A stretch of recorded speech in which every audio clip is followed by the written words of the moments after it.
নমস্কার বন্ধুরা, আমার শখের হোস্টেলে তোমাদের স্বাগত জানাই। আশা করি সবাই ভালো আছো। শুভ শারদীয়ার শুভেচ্ছা সবাইকে জানিয়ে আজকের ভিডিওটি শুরু করছি। আজ একটি নিরামিষ পদ তৈরি করেছিলাম, সেটা হচ্ছে কুমড়ো ফুলের বড়া।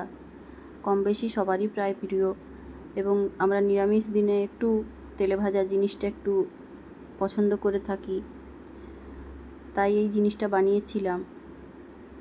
কুমড়ো ফুলের বড়াটার মধ্যে যে ব্যাটারটা বানিয়েছিলাম, সে ব্যাটারের মধ্যে ছিল একটু চাল গুঁড়ি। আতপ চালটাকে ভিজিয়ে নিয়ে একটু পেস্ট বানিয়ে নিয়েছিলাম, একটু বেসন, লঙ্কা গুঁড়ো, পরিমাণ মতো হলুদ, পরিমাণ মতো বা স্বাদ মতো নুন, এবং এর মধ্যে একটু কালো জিরে দিয়েছি, আর দিয়েছিলাম একটু আদা গ্রেড করে নিয়ে এটার মধ্যে, ব্যাটারটার মধ্যে এই ফুলগুলোকে ডুবিয়ে সাদা তেলের মধ্যে এপিট ওপিট ভেজে নিয়েছি। তোমরা বানিয়ে খেয়ে দেখবে, এবং আমার রেসিপিগুলো যদি ভালো লেগে থাকে আমার চ্যানেলটির পাশে থেকো, লাইক সাবস্ক্রাইব করে আমাকে এগিয়ে নিয়ে যেতে সাহায্য করো। ভালো থেকো, পাশে থেকো, ধন্যবাদ।